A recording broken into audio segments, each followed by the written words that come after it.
The City of Light. From the Eiffel Tower to the Arc de Triomphe, this jewel of Europe is home to magnificent monuments that draw tourists from all over the world.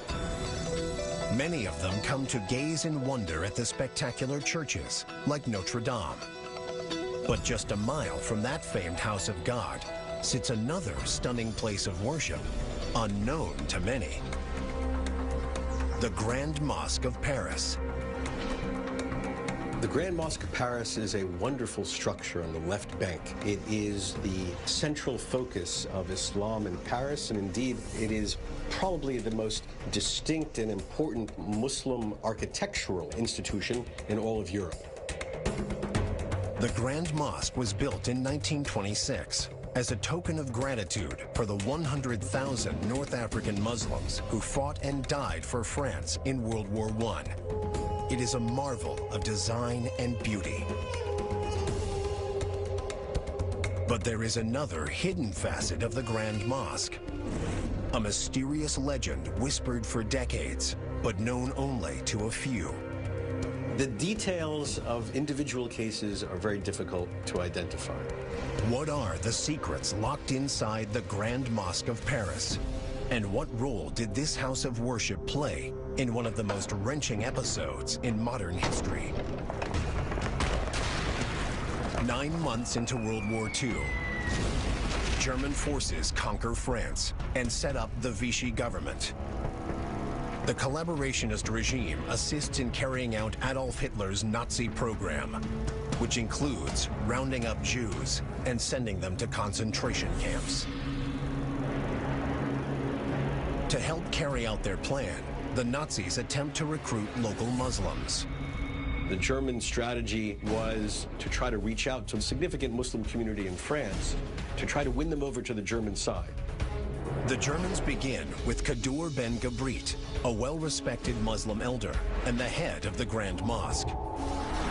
In public, ben Gabrit is friendly and cooperative with the Nazis.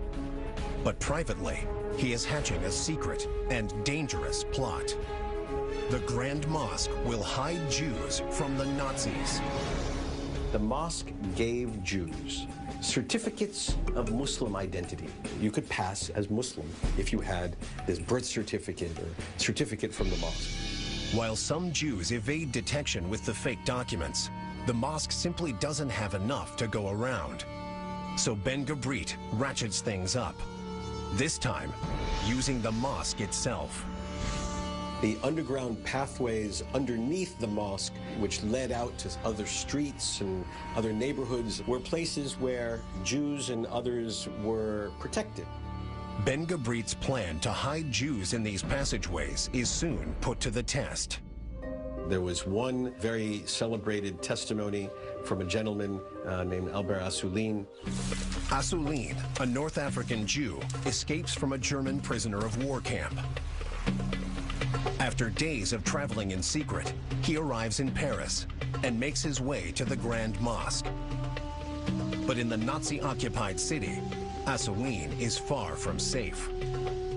While he and other Jews are hiding inside, German soldiers suddenly raid the mosque. The mosque would trigger a series of lights that would flash when the Germans were about to enter the premises of the mosque, and Jews would recognize these lights and would find hiding places within the catacombs, behind closet doors. Assouline uses these catacombs to escape, owing his life to the Grand Mosque. It wasn't so much Muslims saving Jews as an interreligious act of faith. It was really Algerians and Moroccans and Tunisians helping other Algerians, Moroccans, and Tunisians despite a religious difference. But the mosque's commitment to saving Jews is about to face its greatest challenge yet. In wartime Paris, a pop singer named Salim Halali is a big hit in town.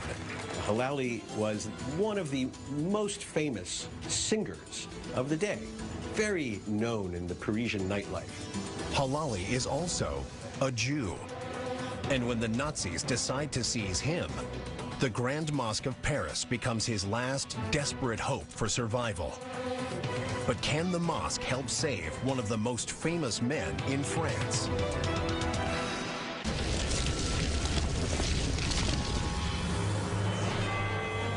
France, the Grand Mosque of Paris. At the height of World War II, the mosque is secretly hiding Jews right under the noses of the occupying Nazis. There was a natural willingness of some of the leaders of the mosque to assist countrymen who were facing severe, life-threatening danger because of the Nazi occupation. That danger extends to the Muslims themselves, including the mosque's leader, Kadour Ben Gabrit, who is about to put everything on the line to help save someone seemingly impossible to hide, a famous Jewish pop singer named Salim Halali. He was Jewish from Algeria. He thought that he would be immune from the Germans because he was so famous. But of course, he wasn't. And he got word that the Germans were going to come after him. Ben Gabrit secretly supplies Halali with fake papers that say he is a Muslim. And then, Ben Gabrit takes an even bolder step. He had a tombstone at the Muslim cemetery outside Paris engraved with Halali's father, so that Halali could say when the Germans came after him, "See, I'm Muslim, I'm not Jewish. Just go check the cemetery. You'll see where my father is buried." Surprisingly, the Nazis are fooled, and Halali survives the war. And he, to his dying day, and you can check the obituaries of Halali, thanked Ben Gabrit for saving his life. Ben Gabrit, for his part, keeps silent on the mosque's role in hiding Jews. When he dies in 1954, he is buried in a wall of the mosque, taking the secrets of the rescue mission with him. Today, the Grand Mosque of Paris attracts both worshippers and visitors from all over the world. And its heroic efforts still resonate for all who walk through its doors. It's a story that everybody can appreciate because it's a universal story of rescue and protection at a time of intense danger. And that brings a very faraway culture right at home.